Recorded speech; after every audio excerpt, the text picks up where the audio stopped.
Halo Sobat Sipikus, perkenalkan nama saya Devilia Anastasia Konseta dengan NIM 2230 1020 2027. Saya dari Program Studi Pendidikan Bahasa dan Sastra Indonesia. Di sini saya akan membahas tentang Nusantara Sejarah Asia Tenggara Maritim Philip Bowring. Kita masuk pada bab 10 yaitu Gen Malagasy dan Kemiripan Afrika.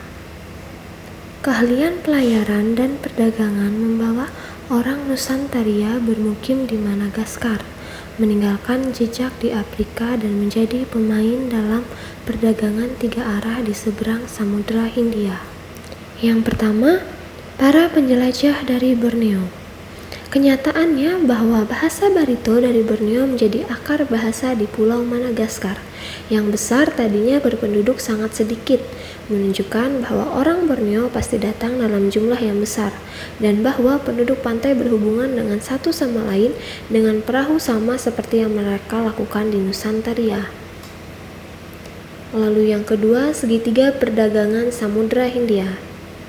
Perniagaan orang Nusantara di Samudra Hindia bagian barat tidak menghilang secara tiba-tiba, meninggalkan pemukiman yang terpisah dari kapalnya. Orang dari Jawa datang dengan kapal besar dan mengekspor produk dari Madagaskar karena mereka berbicara dalam bahasa yang sama. Produk itu kemungkinan termasuk beras yang diekspor ke Afrika.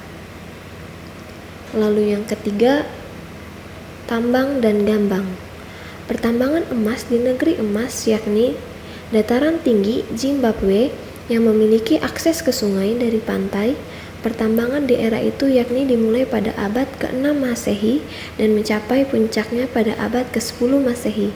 Kemudian pertambangan itu merusut hingga ke tingkat sangat rendah ketika orang Portugis datang. Lalu selanjutnya bab 11, pengaruh Tiongkok. Tiongkok sebagai asal barang dan pasar telah lama menjadi penggerak perdagangan melalui laut. Tapi orang Tiongkok tadinya tidak berperan. Keadaan mulai berubah pada masa dinasti Song. Kublai Khan mencoba menggunakan kekuatan tapi dikalahkan di Jawa dan Vietnam. Yang pertama, Song dan Lautan. Setelah menyadari bahwa perdagangan itu menguntungkan penguasa, Song akhirnya mengakui manfaat yang bisa diperoleh dari mengizinkan orang Tiongkok ke seberang lautan. Selama periode Song, Tiongkok membuat kemajuan dalam pembuatan kapal, mencakup pembuatan kapal besar untuk pelayaran samudra yang dapat mencapai India dan lebih jauh lagi. Lalu yang kedua, perjalanan Wang Dayuan. Satu upaya dinasti Yuan menyerbu Jawa pada 1293 Masehi guna memaksa Jawa patuh pada Tiongkok berakhir bencana. Kegagalan itu mengganggu perdagangan, tapi hanya sementara. Menurut pedagang dan penulis pada abad Wang Dayuan, Wang adalah orang Tiongkok pertama yang meninggalkan catatan pribadi tentang perjalanannya. Dia melakukan 2 perjalanan, yang satu berlangsung 4 tahun, yang lain 2 tahun, selama 1330-an Masehi. Dayowi Zilve atau gambaran orang barbar di pulau. Karyanya menyebutkan 99 tempat, kebanyakan di Kepulauan Nusantara. Lalu selanjutnya bab 12, kehidupan sejahtera Majapahit. Pusat kekuasaan bergeser ke Jawa bagian timur, tempatnya pengembangan lahan, pertanian, dan perdagangan dengan kepulauan rempah-rempah mendorong perkembangan kebudayaan dan perdagangan regional. Yang pertama, kedamaian dan kemakmuran. Setelah mengusir tentara Kublai, Raden Wijaya secara bertahap memperkuat kekuasaannya sebagai penerus Kartanegara dan memindahkan ibu kota ke arah hilir Sungai Brantas di dekat Mojokerto modern, sekitar 40 km ke arah hulu dari Surabaya. Ia mendirikan kerajaan yang bernama Majapahit, kekuatan besar yang didasari wilayah perdagangan. Perdagangan masa itu sangat bagus dan memperoleh kemakmuran. Lalu yang kedua, masa puncak kejayaan dan kejatuhan. Wang mengamati kerajaan Hindu-Buddha Majapahit tak lama selepas masa puncaknya, tapi kejayaan Majapahit berumur pendek. Kemundurannya biasanya dianggap diakibatkan kedatangan Islam yang berhubungan dengan hilangnya otoritas pelabuhan-pelabuhan di utara Jawa. Lalu kita masuk ke bab 13, ketakutan dan kepatuhan pelayaran Zheng He. Tiongkok memutuskan membuat tetangganya terkesan dengan mengirim armada besar mengarungi Laut Tiongkok Selatan dan Samudra Hindia dan menawarkan perdagangan sebagai imbalan atas sedikit kepatuhan. Upaya itu terlalu mahal untuk bisa bertahan lama.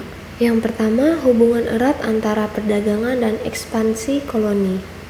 Yang ditawarkan Zheng He sebagai imbalan adalah kesempatan dagang. Negara dagang-dagang kecil di Nusantara dan Samudra Hindia membutuhkan dukungan dari Tiongkok. Pelayaran pertama menetapkan pola armada. Pelayaran kedua, rute yang dilewati hampir serupa. Pelayaran ketiga membawa Zheng He ke Sri Lanka. Pelayaran keempat, Zheng He memperluas jangkauan dan memberikan hadiah kepada 19 penguasa. Pelayaran keenam dan terakhir yang berangkat pada 1431 Masehi dalam beberapa hal yang paling baik tercatat. Yang kedua, akhir bukan awal. Perjuangan yang mengubah dunia demi keuntungan sudah dekat. Masa depan tidak terletak pada fokus Zheng He ke arah barat dan di sekitar Samudra Hindia. Masa depan juga ada di kapal-kapal yang mungkin tidak tampak mengalahkan kapal Zheng He. Lalu bab 14, paku, pasak, dan kapal yang mustahil. Klaim meragukan mengenai ukuran kapal Zheng He menutupi perbedaan kapal Tiongkok dan kapal Nusantara, termasuk kapal Jawa sangat besar yang dijumpai oleh Portugis. Yang pertama, teknologi yang berbeda. Kapal Tiongkok dan Nusantara berbeda dalam hal rancangan dan sistem layar. Kapal Tiongkok sebagian besar dibangun dengan kayu pinus. Metode tradisional Nusantara adalah menyatukan papan-papan yang ke ujung membentuk kulit kapal. Lalu yang kedua, raksasa dari Jawa. Kapal Jawa bisa jadi lebih besar, mungkin setidaknya sama besar dengan kapal Tiongkok yang diketahui pada periode itu. Kendati tidak begitu kedap air, kapal-kapal di sana lebih besar daripada biasanya. Lalu bab ke-15, warisan Malaka Melayu yang bertahan lama. Dukungan dari Muslim India dan orang Tiongkok membuat Malaka bangkit menjadi pelabuhan utama. Malaka menjadi pusat kebudayaan dan hukum Melayu yang menyebar ke seluruh kawasan. Yang pertama, masa awal Islam. Pada awalnya, penyebaran Islam benar-benar berlangsung secara bertahap dan di setiap tempat didorong oleh perdagangan asing. Orang Arab dan Persia berperan, tapi paling besar pengaruhnya adalah Muslim dari India, kebanyakan dari Gujarat. Negara Muslim pertama di Asia Tenggara, Kedah, terdiri sekitar 1130 Masehi. Yang kedua, pewaris Sriwijaya. Malaka atau setidaknya kisah paling dapat dipercaya dimulai dengan larinya Parameswara, seorang pangeran Sriwijaya. Parameswara adalah gelar tinggi yang digunakan di India serta Jawa dan Bali dan bukan nama pribadi. Perkembangan pesat Malaka berutang banyak kepada leluhurnya Sriwijaya yang memberikannya status dan kemampuannya untuk menarik para pedagang dari Sumatera. Pewaris Sriwijaya ialah Malaka. Lalu yang ketiga, hukum dan hang tuah. Undang-undang Laut Malaka setara di darat, Undang-undang Malaka yang berlaku di darat. Undang-undang itu pada dasarnya merupakan ringkasan hukum adat Melayu yang disesuaikan dengan prinsip-prinsip Islam. Pencampuran fakta dan mitos dalam sejarah Melayu juga menjadi sumber untuk hikayat hang tuah, karya tulis berbahasa Melayu yang paling terkenal. Lalu yang keempat, ratu berwarna-warni. Terdapat Ratu Hijau yang merupakan putri Sultan Malaka dan mempunyai adik-adik perempuan bernama Ratu Biru, Ratu Ungu, dan Ratu Kuning. Setelah Ratu Hijau naik tahta pada 1584 setelah suaminya dibunuh, lalu dia digantikan berturut-turut oleh adik-adiknya. Bab 16, ujung utara. Kepulauan Filipina dulu termasuk wilayah budaya Nusantara. tapi perdagangan asing di sana terbatas. Taiwan bahkan lebih terpencil meski dekat Tiongkok dan Okinawa yang menjadi pusat perdagangan. Yang pertama, hubungan dengan Jawa. Sumber-sumber dari dinasti Song mencatat perdagangan antara Butuan dan Champa. Butuan menjadi sumber hasil hutan seperti kapur barus dan perantara dalam pengiriman cengkih ke Tiongkok, dan rute dari Maluku menuju Tiongkok melalui Butuan, dan Laut Sulu lebih pendek daripada melalui Laut Jawa. Jawa merupakan pemasok emas dan perhiasan lainnya serta hasil hutan. Yang kedua, Mindoro dan Manila. Mindoro mungkin adalah etensitas politik dan perdagangan terbesar selain Butuan. Para pedagang dari Mindoro muncul di Tiongkok pada 982. Tondo dan Manila mendapatkan keuntungan dari menjadi perantara dalam hubungan dagang Jepang-Tiongkok. Yang ketiga, Taiwan nyaris terasing. Taiwan tetap hampir sepenuhnya terasing dari perdagangan, kendati memiliki dataran rendah di bagian barat yang subur, letak yang dekat dengan pantai Tiongkok, Okinawa ke Jepang, dan melalui beberapa pulau ke Luzon. Lalu, bab 17. Islam melompat jauh ke timur.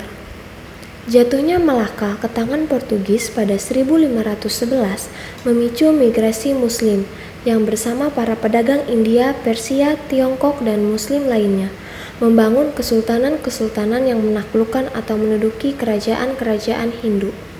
Yang pertama, Demak menghancurkan Majapahit. Demak terlibat dalam berbagai perselisihan terkait wangsa, ekonomi, dan agama yang merusak dan menghancurkan Majapahit secara perlahan.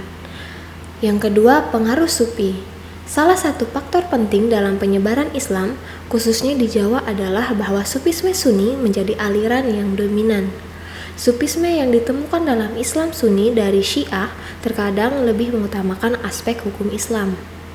Yang ketiga, praktik liberal. Pada praktiknya, dalam urusan seksual, Islam datang ke kepulauan mungkin telah menjadi berkurang keras daripada yang ditunjukkan pada masa belakangan. Bab 18. Nusantaria terdesak.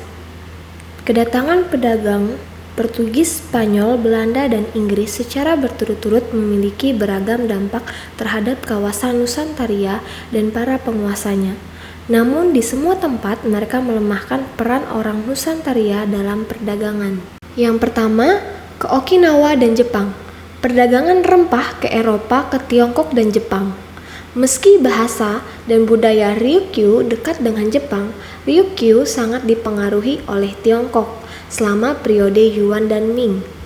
Mereka terhubung dalam jejaring Nusantaria dan Tiongkok, Korea dan Jepang. Kendati Okinawa mempunyai sumber daya perikanan dan pertanian, perannya dalam perdagangan ditegaskan dengan keberadaan lonceng seberat 721 kg dibuat pada 1458 di Istana Raja Suri, area istana di Naha, Okinawa. Yang kedua, salib dan uang.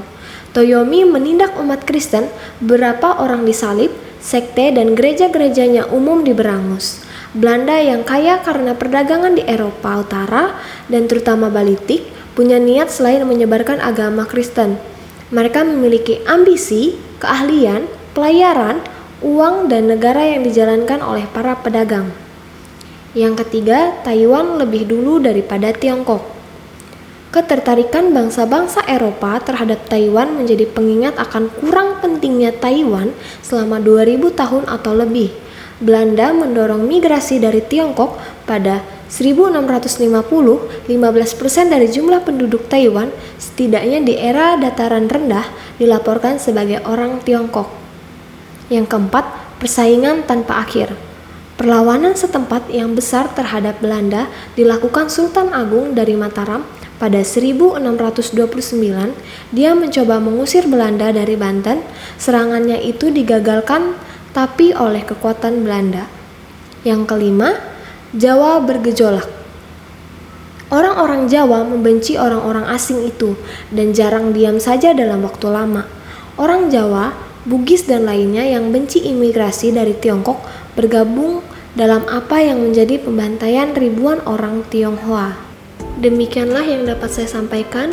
Mohon maaf jika terjadi kesalahan dalam pengetikan maupun penyebutan. Akhir kata, saya ucapkan terima kasih.